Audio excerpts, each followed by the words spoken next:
네, 오늘 나이트 시장 함께 해줄 세 분부터 소개시켜드립니다. 언제나 든든한 파트너 강준혁 파트너. 네, 안녕하십니까? 네, 볼메 이상로 파트너. 네, 반갑습니다. 네, 월요일 남자죠. 박영호 주식창 고수 나와 계십니다. 네, 안녕하세요. 네, 한 주를 시작하는 월요일 특히 이번 주가 분수령이 될 거다라는 얘기가 있었는데 좀 심상치는 않습니다. 먼저 강준혁 대표님. 네. 왜 그러는 걸까요? 일단 우리 시장은 환율이 그다지 나쁘지는 않은 그런 상황입니다만은 외국인들의 탈출 러시가 계속 지속되고 있는 모습이 아닌가 싶습니다. 사실 오늘만의 문제는 아닌 것 같고요. 1월 14일부터 시작을 해서 코스피 시장 중심으로 해서 외국인들의 집중 매도가 계속 나오고 있는 모습인데 이틀 정도 한 134억, 344억 정도 순매수해주는 그런 모습이 보인 다음에 20일 날도 2,700억 정도, 1월 21일도 2,200억 정도, 그리고 오늘 현재 시간이 아직 시장이 끝나지도 않았는데도 불구하고 3,000억 이상의 외국인들의 현물 쪽에 매도가 지금 잡히고 있는 그런 모습이 나타나고 있습니다. 일단 이런 외국인들의 매도세 자체가 좀 진정이 되어야지만 우리 시장이 좀 반등하지 않을까 이렇게 생각은 드는데요. 요인 자체로 보통 생각을 하자면 우리가 환율 부분의 요인을 보통 생각을 많이 했는데 이 환율 부분이 안정화가 되었음에도 불구하고 외국인들의 매도가 나오고 있는 부분은 제가 이제 생각을 할 때는 중국하고 미국 간의 관계 자체가 우리가 원래 생각을 할 때는 이제는 제가 이제 내피셜 비슷하게 한번 언급을 해드렸습니다만은 관세라든지 하는 부분의 어떤 안정적인 모습 자체가 좀 보여주지 않을까라고 말씀해 드렸었는데 그 부분 자체가 좀 피해 나가면서 가장 피해를 많이 볼 수 있는 나라가 우리나라지 않습니까? 한국이기 때문에 거기에 대한 실망감에 의한 외국인들의 매도가 좀 나오고 있는 것이 아닌가 이렇게 생각이 일단 들고요. 단지 하나 이제 걱정이 되는 부분은 오늘 우리 시장이 지금 이제 땡겨 올라간다라고 하더라도 전체적인 일봉상의 흐름 자체가 좀 이탈이 되는 그런 모습이기 때문에 반등을 한다라고 하더라도 시장 안에서의 기본 전략 자체는 단기적으로 뭔가를 이제 매매를 하시기보다는 기존에 가지고 있는 종목들 관리 쪽으로 조금 더 치중하시는 게 어떨까 이렇게 생각을 해봅니다. 네, 기존의 종목들을 관리하는 차원에서 한 주를 보내자라는 말씀을 주셨는데 박영호 교수님. 네. 그러면 FOMC 이후에는 좀 괜찮아질까요? 어떻게 좀 보세요? 저는 지금 시장이 좀 과민 반응을 하고 있다라고 좀 보고 있거든요. 물론 우리가 올해 그러니까 전년 연말부터 시작해서 테이퍼링은 이제 그 시작이 된다. 올 3월 정도 되면은 모든 그 자산 매입을 중지한다는 건 다 알고 있는 내용이고요. 이거는 주가에 어느 정도 충분히 반영이 됐습니다. 거기에다가 금리도 올해 2 내지 3회 정도, 현재 인플레이션 추세라면은 2 내지 3회 정도 올릴 수 있다는 것도 주가에 다 반영이 됐는데 최근 지난주 말부터 급격하게 시장에서 돌아다니는 얘기들이 2에서 3회가 아니라 3에서 5회 정도까지 할 수 있다. 이번 FOMC 2월 달 회의에서 긴급하게 금리를 올릴 수도 있다. 그것도 무려 50bp나 올릴 수도 있다. 이러한 이거 사실 일종의 루머거든요. 루머들이 돌아다니면서 시장 불안감을 만들어지고 있는데 사실 금리 인상할 거는 당연히 해야 될 일이고요. 과연 시기가 문제인데 저는 미국에도 경기를 지금에서 회복하지 않으면은 사실 굉장히 어려운 순간에 빠지는데 아마 FOMC에서도 이런 얘기는 할 거예요. 인플레 우려감 때문에 금리는 인상해야 되겠지만은 지금처럼 우리가 예상한 대로 2월 달에 급격히 50bp를 올린다든지 아니면 올해 7번 정도를 올린다든지 이런 충격적인 그 행동은 하지 않을 거다라는 것이 거의 확실하거든요. 그래서 지금 시장은 물론 많이 올라갔고 조정을 받아야 되는 구간은 맞습니다만은 단기적으로 낙폭이 너무나 많이 컸어요. 그래서 저는 오늘 이후에 내일부터는 좀 저점 아래꼬리 달면서 우리 시장도 오늘 하락하는 것보다도 아래꼬리 달면서 반등해질 확률이 높다. 물론 이전 고점을 돌파하기는 어렵겠지만은 그래서 시장은 1차 지지선 부근에서 방향성을 모색을 하는데 충격은 거의 다 흡수했다라는 거죠. 이제 남은 충격은 뭐냐면은 정말로 FOMC에서 올해 금리를 3번에서 다 7번 올릴 것이냐 이거 남았지 루머라든지 이런 것들은 시장에 어느 정도 반영이 됐습니다. 그래서 이번 주에 시작하는 FOMC에서 과연 어떤 얘기가 나올지 모르겠지만은 제 개인적인 생각 그리고 그동안의 미국의 재정당국의 움직임을 현황을 한번 살펴봤을 때 시장이 충격을 주면서까지 여태까지 급격한 금리 인상을 한 적은 별로 없다는 거죠. 옛날 그린스펀이 있을 때는 매월 금리를 0.25씩 올렸는데 그 당시에는 채권 금리가 변동이 없으니까는 어쩔 수 없이 금리를 올렸지만은 지금 상황에는 그런 상황이 아니다라는 거죠. 어려운 상황이고요. FOMC에서도 이 상황에서 금리를 2월 달에 올린다 거의 불가능하다 이런 생각이 좀 들어서 지금 시장의 우려감은 어느 정도 주가에 반영이 됐다라는 생각이니까 단기적으로는 반등을 고려하는 물론 기술적인 반등이겠지만 이러한 전략이 필요하다라는 말씀 드립니다. 네, 선반영된 측면도 있다라는 말씀을 주셨는데 이장훈 대표님. 네. 사실 신천지수도 상승 반전하는 듯한 모습이고 일본 니케이도 좀 강한 모습이긴 한데요. 이럴 때일수록 또 종목들은 잘 가는 종목들도 있습니다. 어떤 전략이 좀 필요할까요?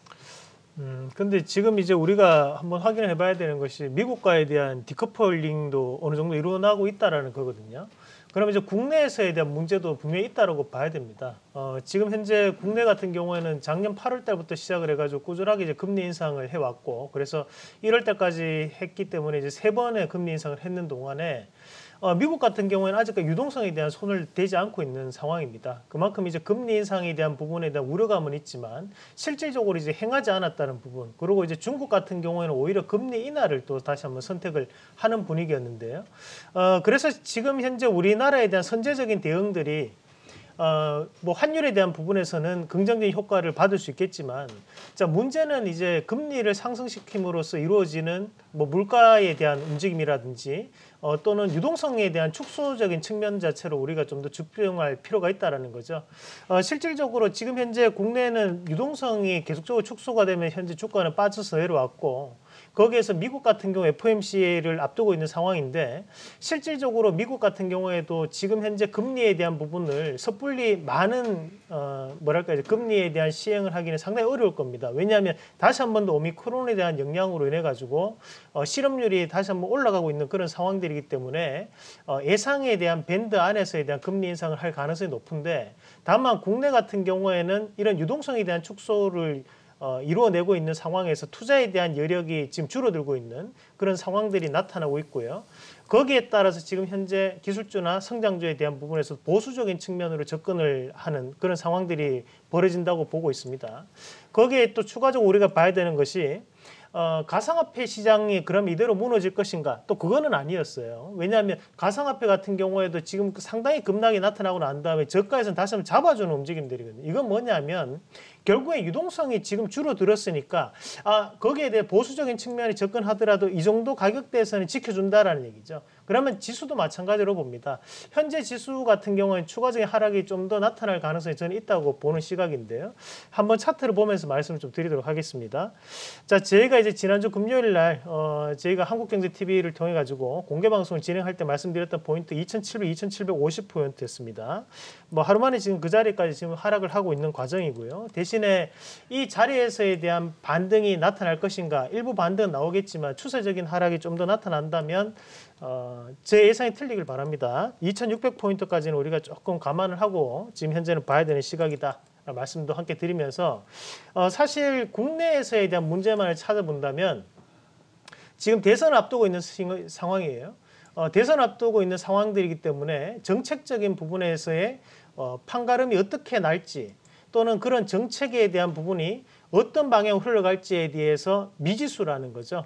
우리가 대선을 앞두고 있는 상황에서는 항상 이렇게 시장에 대한 부분의 방향성을 잃기 마련이었고, 그런 상황들 자체가 현재는 방향을 선제적으로 제시하지는 못하고 있다.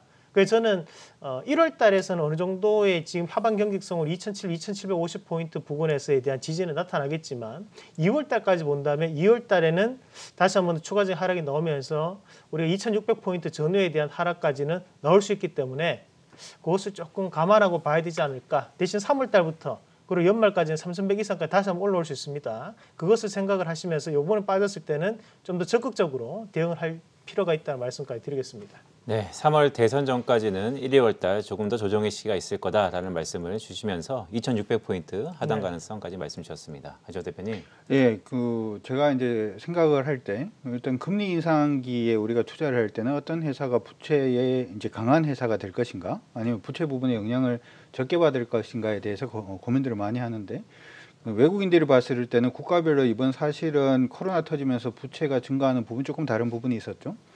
미국 같은 경우에는 정부가 일단 부채를 많이 냈고요.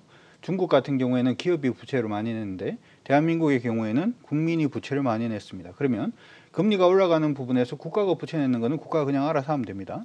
기업이 부채 내는 부분은 중국 같은 경우에 어차피 공산당이니까 자기네들끼리 알아서 잘 해결하리라고 생각을 합니다. 문제는 금리가 인상되는 경우에 한국은 타격을 피할 수 없다라고 외국인들이 시각을 가질 수도 있겠다, 이런 생각이 듭니다. 금리가 오르기 시작하면 일단은 개인들 같은 경우에는 이자 부담이 늘어나기 때문에 가처분 소득이 줄어들고 가처분 소득이 줄어드는 부분만큼 소비가 줄어들기 때문에 기업들의 실적이 안 좋아지는 그런 부분이 나타날 수가 있겠죠. 그래서 일단 지금 외국인들의 매도 자체가 단순히 이제 미국의 긴축 이렇게 따져보면은 사실은 우리가 먼저 선제적으로 금리를 올렸기 때문에 환율이 안정적인 거는 맞는 것 같습니다. 크게 의미가 없을 수도 있을 것 같고요. 대선 전에는 보통 제가 알기로는 시장이 좀 올랐던 걸로 지금 판단하는데 그럼에도 불구하고 우리 시장이 다른 시장보다 굉장히 약한 모습을 수출도 이렇게 잘하고 있고 실적도 좋은데도 불구하고 이렇게 외국인들한테 외면받는 가장 주된 요인 자체는 부채의 방향성 자체가 위치 자체가 우리는 가계 쪽에 부채가 좀 많이 있기 때문에 이게 아차 잘못하면 얼마 전에 이제 뉴스에 지금 지방은행들 같은 경우에는 대손 충당금 부분에 약간 좀 문제가 생길 수 있다 이런 얘기들도 지금 나오고 있는 그런 상태거든요. 그래서 그 부분의 외국인들의 시각 자체가 변하지 않는 한 시장 계속해서 좀 조정을 받을 가능성이 없다 이렇게 생각을 하시고 밀릴 때 저는 어떻게 생각을 하냐면 조금 이따 템베거에서 밀리는 시장에 두려워할 필요가 없는 이유에 대해서 종목도 준비를 했으니까 두려워하지 마시고 템베거까지 잘 한번 봐주시면 좋을 것 같습니다. 네, 강재호 대표님이 한국이 유독 디커플링이 심한 이유, 부채가 가계가 많다라는 말씀까지 주셨고요. 이상호 대표님. 네, 저도 전적으로 동감하는 것이 사실 이제 현재에 대한 금리가 현재 금리로만 따진다면 우리가 2019년도 거의 코로나 전이었죠. 코로나 전에 대한 금리까지 원상태로 갔습니다. 하지만 거기에서 이제 대출 금리가 그러면 그 자리까지 왔느냐? 대출 금리는 오히려 더 올랐습니다. 2019년보다. 그 말은 뭐냐면 하락을 할 때는 은행들이 금리 자체에 상당히 인색하게 반응을 했다는 거고 대신에 금리를 인상시킬 때는 거기에 대해서 은행들이 더욱더 재빠르게 그리고 코로나 전보다도 훨씬 더 지금 높은 대출 금리를 지금 유지하고 있다는 거거든요.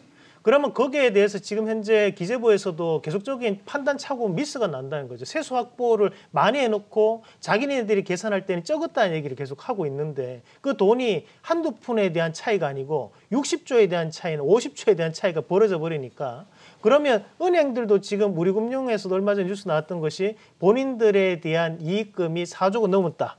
그럼 그 돈이 누구 돈이겠냐고요. 그 얘기를 한다는 거거든요. 그럼 가계에 대한 부분에서 지금 현재는 투자 여력이 줄고 있으니까 수급은 당연히 확실하게 갈 수 있는 수급 솔리마밖에 안 이루어지는 거고 그러면 결국에는 우리나라 시장에서 외국인과 기관이 파는 입장에서 개인들이 아무리 바치더라도 지금은 개인들의 유동성에 대한 측면에서도 지금 줄어들고 있는 상황이기 때문에 밑빠진 독이 물 붓기밖에 안 된다는 얘기입니다. 그러면 현재 시장에 대한 분위기에서도 뭐 한번 금융위라든지 또는 이제 금감원에서에 대한 뭐 은행에 대한 방향이라든지 이런 부분도 한번 점검할 필요가 있지 않나.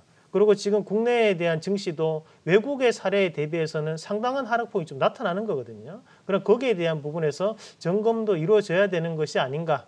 저의 개인적인 의견을 좀 말씀을 드리고 싶었습니다. 네, 전반적으로 지수가 무겁고 그런 악재들이 좀 더 수면 위로 드러나오는 상태다라는 말씀을 주셨습니다.